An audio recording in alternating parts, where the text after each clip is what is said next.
Hey everyone, and welcome to Ramble with Campbell.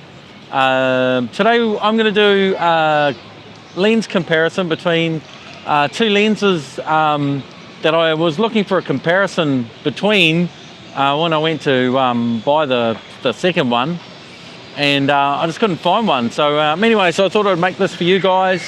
I don't know how many views it'll get, but maybe it'll be useful to someone. Anyway, so the two lenses that we're comparing, you probably know from the thumbnail, is we're testing the TTartisan, which is a 10mm f2, and we're comparing that to the Samyang 12mm f2. They're basically just as fast as each other. Obviously the field of view actually is very, very similar. I thought there'd be more of a difference. One of them's got a significant advantage, or maybe a significant advantage, and I think the other one might have a couple of minor advantages, but I've already been taking some photos. Yeah, some of them it's very hard to tell the difference, and then some actually there's some quite striking differences between how the two lenses look. But anyway, let's get into it, and then we'll go back to the studio. I'll try and do some kind of sharpness tests and things like that, and anyway, you guys can make up your own minds which one you like the most, and let us know in the comments below. All right, let's check it out.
Ko te trainer I whai ake nei, ka wehe te pai kahi, tētahi trainer ka rere ma te aro o te rāwhiti ki o tāhi. So guys, thanks very much for watching.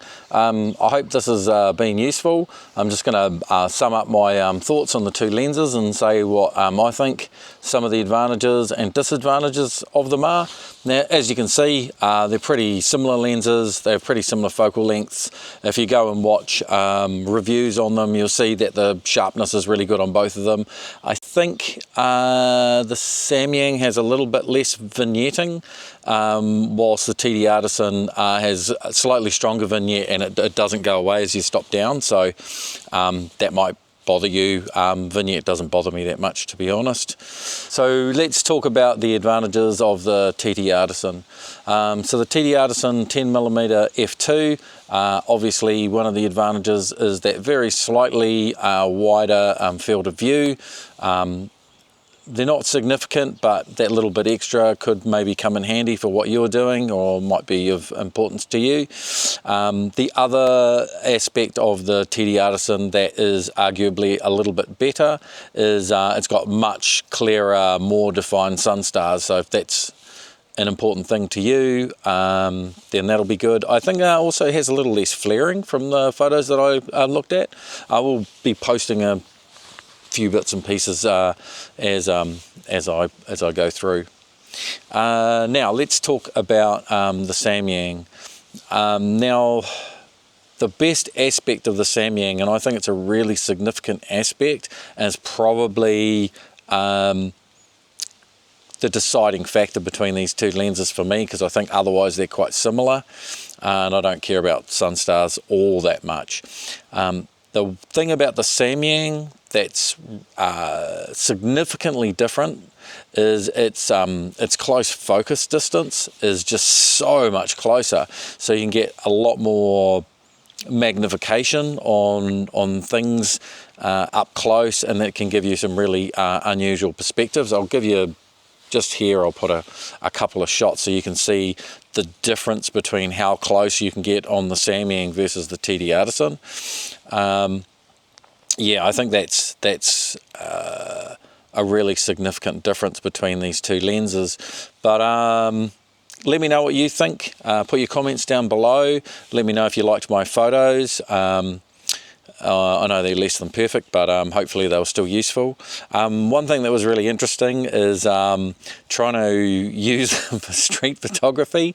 I really only got one or two shots that I really liked with them, but you can imagine with that field of view, you've got to be so close to your subjects and try not to draw attention to yourself whilst you're holding a camera is, yeah, it can be a bit tricky, and it can look a bit sus, like you're getting quite close trying to take pictures of people, but it's gives you an interesting kind of look. So yep, I think that's kind of cool if you want to kind of muck around with that. Now there is one other lens that has just come out that you might want to think about, and that is the Viltrox, the autofocus 9mm f2.8. It's an APS-C lens. Christopher Frost has got a really good review on it, and just looks amazing.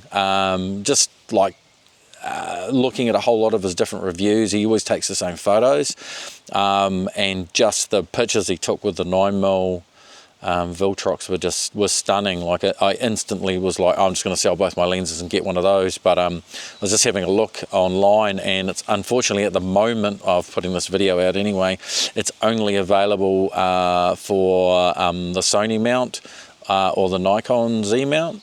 So yeah, Sony E, Nikon Z. Yeah, so that's a bit of a disappointment, because I would like to get it. That autofocus Viltrox lens is a really good one, and will be worth you guys having a look if you like these ultra wides, because it's also an autofocus lens and it's super cheap.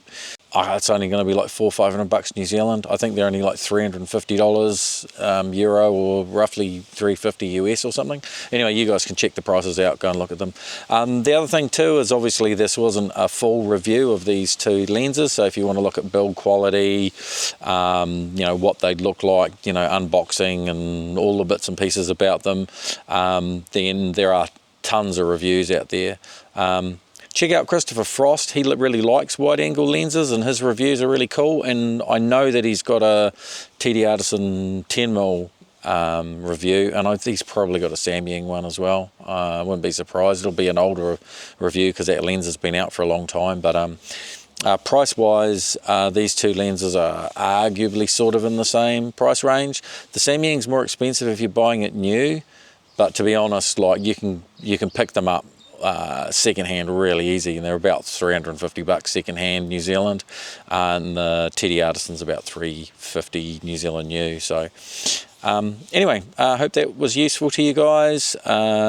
Please like and subscribe. I do put videos on this channel occasionally. It's just a bit more random stuff. I'm not kind of making it a super professional channel, but there might be things on here you like, hiking and some more photography stuff. Anyway guys, thanks very much. Subscribe to Ramble with Campbell, and hopefully we'll see you guys next time.